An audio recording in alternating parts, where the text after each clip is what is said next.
Bulletin के आगाज़ में अवां खे ॿुधायूं कराची में जमाली पुल भरिसां विगोड़नि हथां ॿिनि नारनि जे अगवा वारे वाक़े जे हवाले सां इन हवाले सां अवां खे ॿुधायूं नाज़रीन जावेद आला मोढू जो चवणु आहे त शुरूआती जांच मूजिबि नारियूं पाण घरां निकिरी वियूं आहिनि।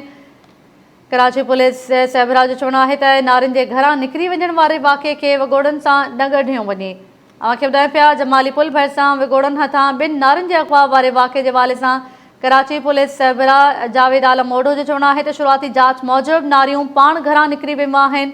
नारियुनि जे घरां निकिरी वञण वारे वाक़े खे विगोड़नि सां न ॻंढियो वञे। नारियुनि जे अगवा वाक़े बाबति जांच करे रहिया आहियूं। शहरी कंहिं बि अफ़वाह ते ध्यानु न ॾियनि। तफ़सील मालूम कयूं था अयाज़ बिरोही खां। जी अयाज़ बिरोही, कहिड़ा तफ़सील आहिनि?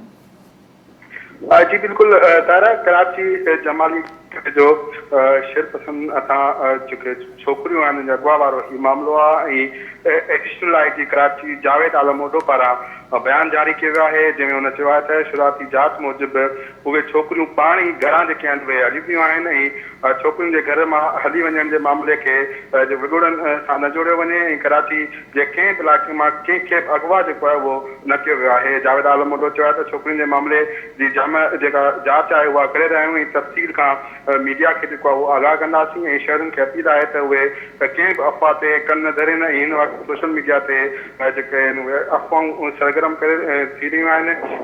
जावेद आलम मोढो चयो आहे त कोशिशि करे रहिया आहियूं त सोराब ॻोठ अलासिफ स्क्वायर में कारोबार खुले ऐं मामूल मूजिबि जेका ज़िंदगी आहे उहा बहाल थिए।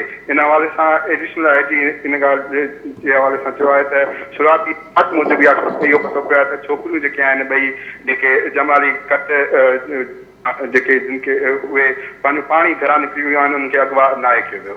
जी महिरबानी अवां जी अयाज़ बिरोही तफ़सील ॾियण लाइ।